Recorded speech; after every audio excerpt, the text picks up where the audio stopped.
Hi, welcome to Pennsylvania Newsmakers, and thanks for watching. Well, should the cable giant Comcast be regulated? And then an energy update, all of that following these words. This is Pennsylvania Newsmakers, a fast-paced, unrehearsed weekly discussion with and about the leaders who shape your world. And now, here's your host, Terry Madonna. Hi, welcome back to the program, and as always, thanks for watching. Well, there are efforts being made in the Pennsylvania legislature to regulate the cable giant Comcast. What's that all about? And then the governor is promoting this economic stimulus. We have seen in the federal government, Congress and the president agree on a national stimulus package. What about a state stimulus package?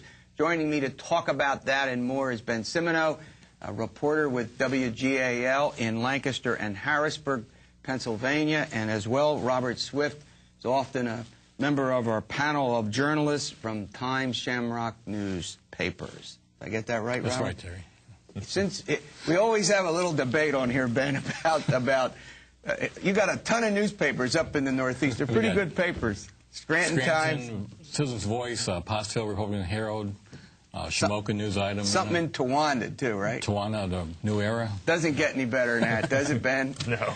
All right, Ben, I'm going to start with you. Look, you've done extensive investigation and research into this business with Comcast. Let's start with the regulation. What's going on with regulating Comcast, a huge cable company? Yeah. Go ahead, take it. Well, yeah, the nation's the largest cable company operating in Pennsylvania.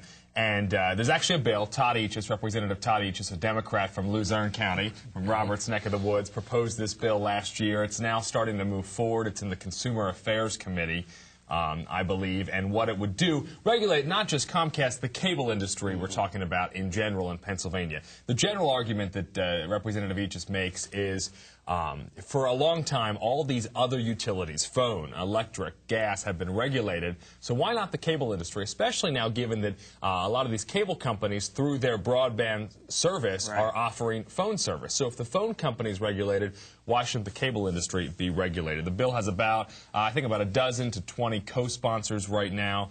And it would do a number of things. First off, it would empower the PUC, the Pennsylvania Public Utility Commission, that oversees all those utilities, to oversee the cable industry.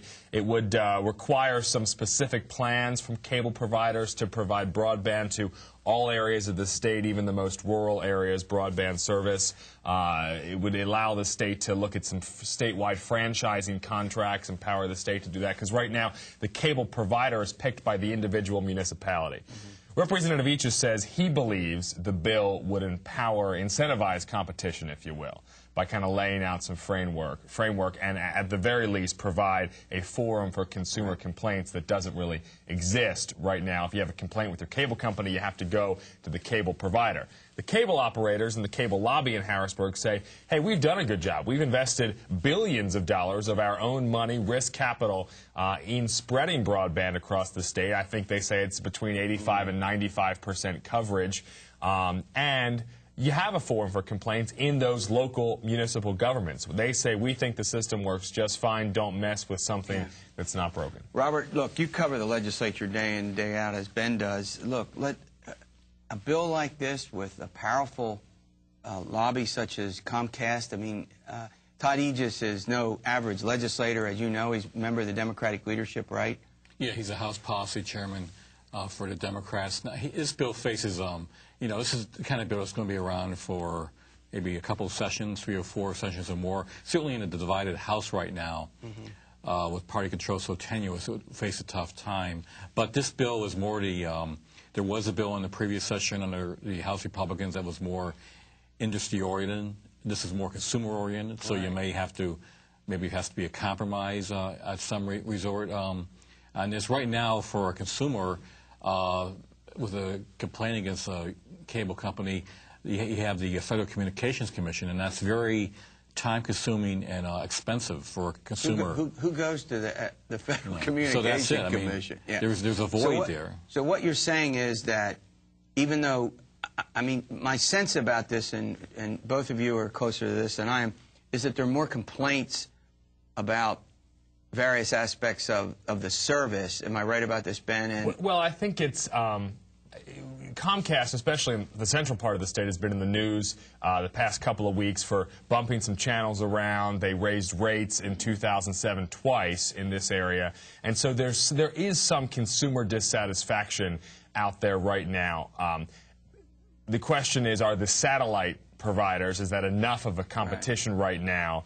And Verizon's getting into the cable business as well. Or do you want the state to kind of step in and be a little bit more of a consumer watchdog? Okay, before we go to break, but your point is that the likelihood of passage is not great in its current form. Is that? Yeah, right now, given the close split in the House, one-seat Democratic majority, a bill like this is going to have to be, should we say, seasoned for a couple of sessions before. And doesn't it need a bounce, a kick, something to get people motivated? There's a Comcast box scenario going on. I think Ben's done some reports on this, where with this digital conversion of TV channels, they're taking channels off and saying you have to buy a box. And that says $2. Is it $2 a month? Yeah. And that, for some reason, has sparked a lot of debate. I'm not. Go ahead. I think the question will be, as Robert mentioned, is there enough impetus among consumers to kind of get Harrisburg to take action? Because I agree. I don't think the bill right now has any Republican co-sponsors. I think it's mostly vast majority of Democrats. Which means, Robert, in the Senate, if it doesn't get Republican, Senate's controlled by Republicans. If it doesn't get some Republican support, even if it would pass the House, it would face a tough. Right. It won't go anywhere now. Once again, the bill came before this latest controversy with these conversion boxes, which, when you arrive at your house, they're very big and bulky, and you have to get one for every TV set. And people have maybe 4 or 5 TV sets in their house. Boy, someday, somehow, with technology advancements, you think in a few years they'll all be gone. All right, economic stimulus, how important is it to the state of Pennsylvania? What does Governor Rendell want to do? Back with that in a moment. This broadcast of Pennsylvania Newsmakers is presented by the Pennsylvania Chamber of Business and Industry, the statewide voice of business. This broadcast of Pennsylvania Newsmakers is presented by Pennsylvania Medical Society. Doctors and patients, preserve the relationship. And by the Pennsylvania Manufacturers Association. Business in Pennsylvania is our business. Hi, welcome back to the program with WGAL's Ben Simmoneau and Times-Shamrock News' Robert Swift. And we just got into this business with Comcast and a bill to regulate Comcast activities. We want to turn now to the economic stimulus package. The Congress has passed one that will give folks somewhere between a $300 and I guess it's a $1,200 rebate this year, providing, of course, that you spend it. That's the whole point about it. You don't have to spend it, but that's what the government wants you to do. Robert, let me turn to you. We got a federal economic stimulus. The governor's meeting last week said to President Bush, we want a second stimulus package on infrastructure and Medicaid. Let's now turn to the state. What does Governor Rendell want to do with his state economic stimulus package? Well, the economic news every day is more depressing. Governor Rendell's arguing that Pennsylvania is in better shape than other states like California and Florida. But he says we need something to, prime the pump. There are 2 parts to this. One would be a rebate for the working poor, so to speak. Argument from the Rendell administration that these people are more likely to spend the money quickly. The second part would be a jerry-built thing of infrastructure spending for road and bridge projects, for flood control work, for freight rail lines to service the new ethanol plants, that sort of thing. Even some of the energy spending. He asked the lawmakers to, pass it within 2 months, and I don't think that's going to happen. Things don't happen here like that in Harrisburg. So we're in for, and the Republicans are raising the issue of, some of the debt. And some of the people who would get the rebate, if that's the correct term, don't pay any taxes. That's correct. Go ahead, Ben. Yeah, and there is the question that Robert mentioned about the debt. Republicans are raising kind of some red flags. There's a whole lot of new debt coming down the road via the Pennsylvania Turnpike and Act 44, about $11 to $13 billion. The governor is still pushing his alternative fuels, environmental energy, which would be another $850 million. There's actually a hearing. There was a hearing Wednesday Budget Secretary Michael Mast just talking about the status of the state's debt, because Republicans say we have to start to be very careful, because sooner or later we're going to mortgage kind of beyond what we're able to really carry. So they're raising that red flag in relation to this package. Ben raises a good point. So is the problem, and you've been through these budget situations for years, is the problem as we get closer to the budget deadline, they debate the budget, the revenue projections begin to fall off. The question then is, can the state afford to do the stimulus package, and at the same time, given what Ben's talked about in terms of these costs for roads, bridges, and mass transit on the one hand, the infrastructure, does all that begin to overwhelm the budget? It can do that. Now, the debt issue gets a little bit tricky because there's several ways of measuring the debt, and that's where the battle lines are drawn. Now, one of the big factors that argues for compromise is that a lot of the money would go through an agency where the lawmakers have a veto over the spending, which means they get their share too of projects, and that's the great grease there that's going to. Yeah, that's typically the way they end up when they debate economic and community development projects. They debate, as long as the legislators get their share of them, they're more inclined to vote for larger sums to put into economic and community development. Ben. Well, and Governor Rendell has been a big advocate recently. He had a highly publicized meeting with New York Mayor Michael Bloomberg and California Governor Arnold Schwarzenegger in Los Angeles to talk about the state of the nation's infrastructure. So the infrastructure side, I know, is also kind of very interesting to him, because the state needs, I believe it's $11 billion just to do kind of the basic nuts and bolts fix of those roads, bridges, and mass transit systems. Yeah, I'm sure. I mean, of all the things where I think there's agreement on between Democrats and Republicans is the question of doing something with the infrastructure in the state. They may not agree on how to pay for it or how much should be done, but I think there's sort of universal agreement that the roads and bridges need to be taken care of and repaired, or the economy just simply... Go ahead. And you take flood control. There's been major flooding issues in the Delaware River, Susquehanna River in the last several years. That cuts across lawmakers of both districts. And that's something both parties want something Last done. word, Ben. And just keep in mind, Act 44, the transportation plan, passed last year as we get into a new budget cycle. That's still very much up in the air. The federal government has not said, yes, we're going to let you add tolls to I-80 to go ahead and fund these repairs. All right. Thanks, Ben. Thanks, Robert. Rising gasoline prices. Mike Love from the Energy Association is in the House. He's up next following these words. This broadcast of Pennsylvania Newsmakers is brought to you by Pennsylvania Credit Union Association. Pennsylvania Credit Unions, where people are worth more than money. To find a credit union that is right for you, check out ibelong.org. And by the Energy Association of Pennsylvania, Pennsylvania's energy information source. This broadcast of Pennsylvania Newsmakers is presented by the State System of Higher Education. 14 state-owned universities. The state system is the largest provider of higher education in Pennsylvania.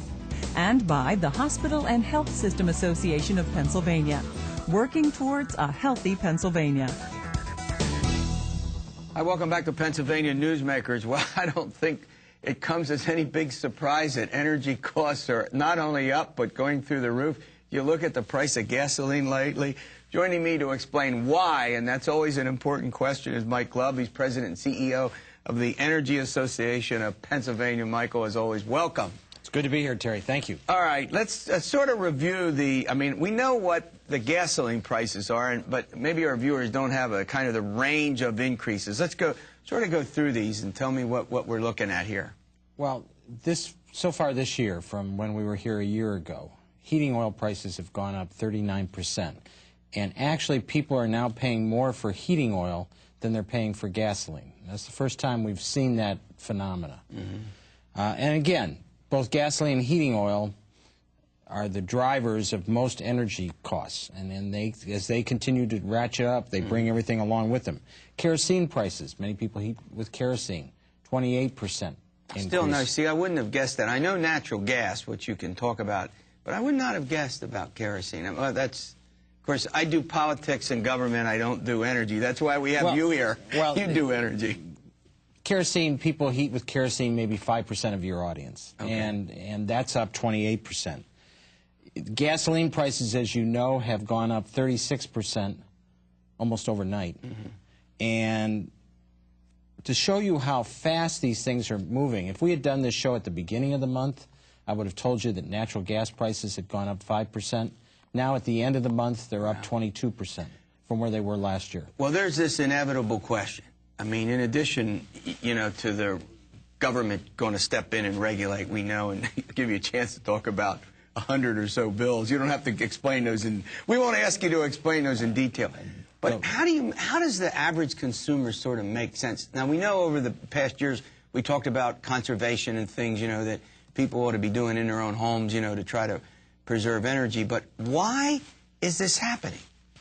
Well, I think it's a sad commentary that for the last 30 years in this country, or maybe longer, we've never had an energy policy. We start something and then we abandon it. Mm-hmm. An example, federal government recently has done many proclamations that they're solidly behind conservation.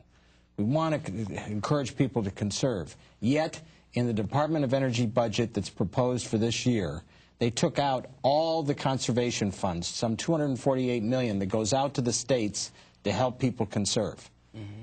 You can't figure that. We say we're into alternative energy.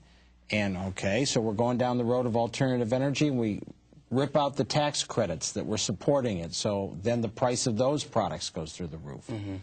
We talk about the fact that we want environmental cleanliness. We want to protect ourselves from global warming. And yet, when we try to drill for natural gas, which is viewed as more environmentally pleasing than coal, again, we're prohibited from drilling. So as long as we keep having this start-stop method of government. So your point is we have no, even if we could agree on an approach, which I take it from your comments, we don't have agreed on an approach, whatever. No, we agree. The problem is we just don't know how to implement. Oh. So you say we agree on it, but then we end up being contradictory about what we do? Is that the bigger point? Yeah, that's the bigger point. I mean, people say, well, why don't we have more nuclear power, for example? Mm-hmm. But, you know, 30 years ago, the government mandated itself to find a place to deposit the nuclear rods. In 30 years, they've not come up with one solution. We could have been having this discussion 10 years ago, 20 years ago. Right. And we've made no progress on it. And so that stops new nuclear plants from coming into existence. Mm-hmm. And so we keep finding ways to stop things. And as long as we do so, the only thing that people can do is take conservation into their hands and truly embrace it. And they can do that very easily. There are like 3 areas you really need to focus on. Your appliances. Secretary McGinty's been on your program numerous times, and she's talked about the need to switch over to Energy Star appliances, and she's exactly right. Secondly, your water heating. Many people haven't replaced their water heater in years. And their old ones are inefficient. They're inefficient, and there's tremendous efficiencies that have come on there. And third, it's the old standby. It's not sexy, but insulation. Yep. And what makes before it... we get, we're going to run to a break. I want you to talk a little bit about the housing stock and how you, I know you have a big point you want to make about the housing stock. Yes, I do. We're chatting with Mike Glove. We're talking about energy policies, or lack thereof, or the lack of implementing what policies we have. We'll be back after these words. This broadcast of Pennsylvania Newsmakers is presented by Highmark Blue Shield, changing the way health plans work for business with a variety of plan options for employers and more choices for employees. Information is available at highmark.com. Have a greater hand in your company's health. And by the Pennsylvania Healthcare Association, the future of long-term care. This broadcast of Pennsylvania Newsmakers is presented by Penn Future, where we believe that every environmental victory grows the economy, and by the Pennsylvania Cyber Charter School, bringing educational innovation and freedom to the children of Pennsylvania. Hi, welcome back to the program. We're talking with Mike Glove from the Energy Association of Pennsylvania. All right, Mike, let's go through these again. That you think that people have to sort of take this into their own hands, at least until we get a coherent policy. Go ahead. Well, they certainly should do more insulation. Okay, insulation. Change out their appliances. All right. And I'll talk more about that in a minute. And the third part is addressing their water heaters. Usually those are fairly old. And the other thing about lighting. Lighting, there are options today with CFL bulbs that you can put in, and they use I put some in my house. My wife has dutifully been going around and changing those. And, you know, if that is in and of itself not going to make a major difference, it's going to make some of the difference. Remember this fact. 56% of your energy use is involved in either heating or cooling, whether it's you or your products like refrigeration. Right. That's the key. But the challenge that we face and the privilege that we have at this point in time is, if we are going to embrace the conservation spirit, and I think we should, we have to be willing to address our old housing stock. People may not realize this out here, but 80% of our homes were built before 1979. Why is 79 relevant? 1979 was when we had our first blush of run-up in energy prices. 55% of our energy stock, 55%, was built before 1959. And even worse, 30%, or 1.5 million homes, were built before 1939. As I said before, we have the challenge to try to address retrofitting those type homes. We're not going to make measurable impact on conservation until we start saying, I mean, people can do a lot, but basically, what do you have to work with? Yeah, well, I understand that. Plus, I don't know, I can't get a handle on, every time I think I understand the, you know, particularly the oil situation, something happens that confuses me. Mostly, I think it should be related to supply and demand, but somehow, some way, it never seems to work that way. Demand will go down, and for some reason, you know, oil prices will go through the roof. Is there any way for an average citizen to have any sense about how to understand that? Well, I guess the sad part is that oil prices, like any other commodity, is now on an international basis. Yeah. And you're right. We are starting to level off, not reduce, but level off our consumption on gasoline. Yep. But over in China, India, not the case. Not the case. You have the last word. You're the only one here. You have the last word. Mike Love, thanks a lot. We'll see you next week for another edition of Pennsylvania Newsmakers. And as always, stay well.